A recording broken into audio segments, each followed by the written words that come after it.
Boa noite. O nosso grupo é composto por eu, Isadora, Gabriele, Jéssica, Mariam, Radassa e Annelise, que vai estar me ajudando a falar sobre o nosso assunto hoje.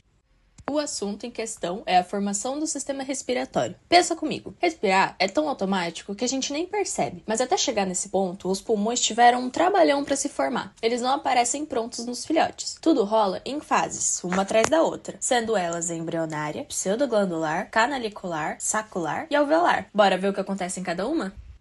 Começando pela fase embrionária. No começo, o embrião é meio achatadinho, parece uma panqueca, e vai se enrolando até ficar mais cilíndrico. Dentro dele nasce o intestino primitivo e da parte da frente desse intestino sai um brotinho, chamado divertículo laringotraqueal. Esse nome grandão nada mais é do que o primeiro rascunho do sistema respiratório. Então esse brotinho, ele vai crescendo e se separa do esôfago, formando dois tubos. Um vai ser a traqueia e o outro o esôfago.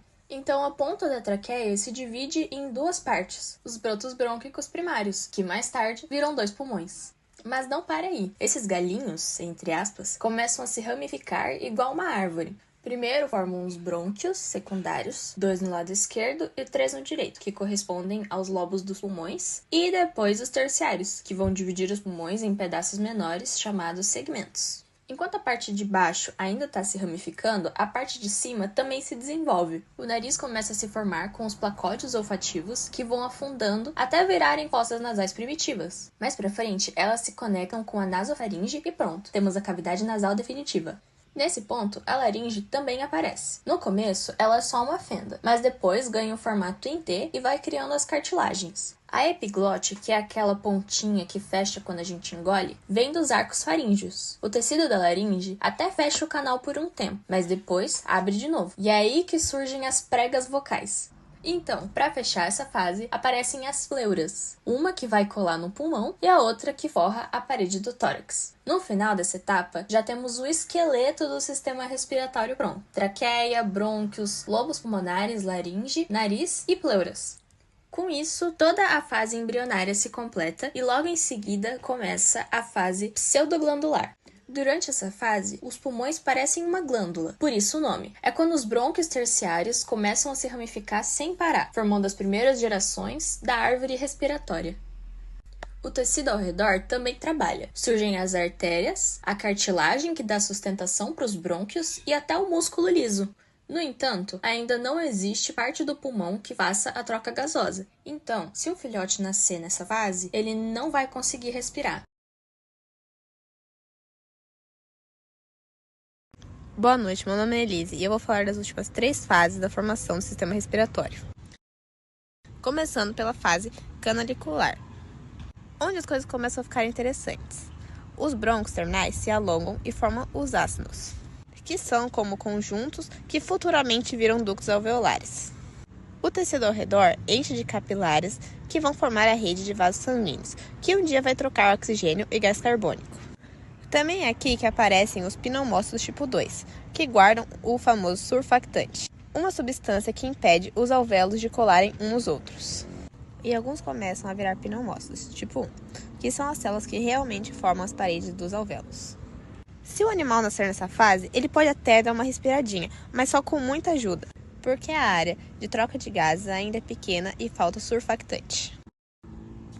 Agora entramos na fase sacular, onde o pulmão começa a ganhar cara de pulmão funcional.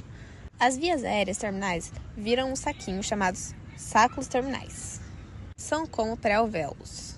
Eles têm paredes finas e cheias de capilares, ou seja, estão prontos para fazer trocas gasosas. Os pneumócitos tipo 2 continuam virando tipo 1, e o surfactante passa a ser produzido em grande quantidade. Isso é essencial para o pulmão não colapsar na primeira respiração. Se o filhote nascer aqui, já tem uma boa chance de sobreviver, porque o pulmão está quase pronto. E por último, entramos na fase alveolar.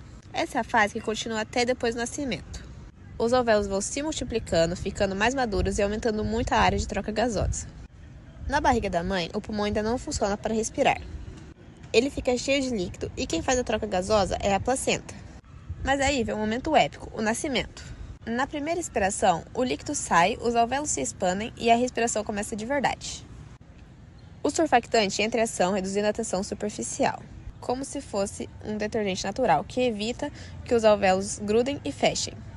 Se faltar surfactante, o filhote pode ter a síndrome do desconforto respiratório. E outra, junto com isso, o sistema circulatório também se ajuda.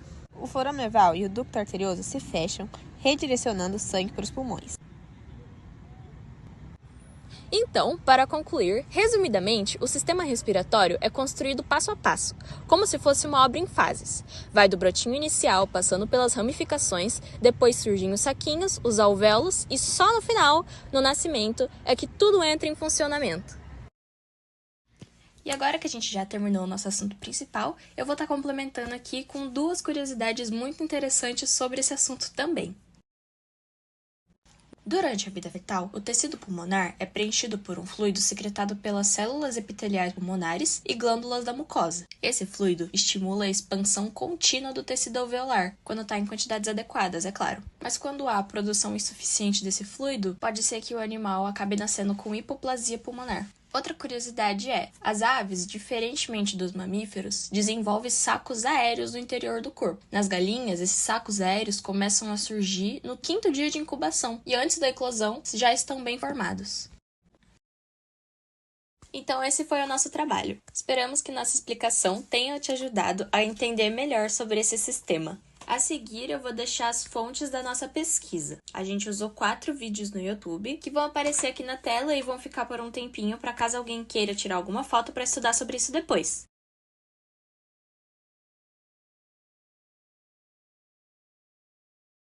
Além disso, a nossa integrante Annelise também fez um mapa mental, então se alguém também quiser estudar por esse mapa mental, eu posso enviar o link, é só pedir depois. E isso é tudo por hoje. Espero que vocês tenham gostado e muito obrigada pela atenção de vocês. Boa noite!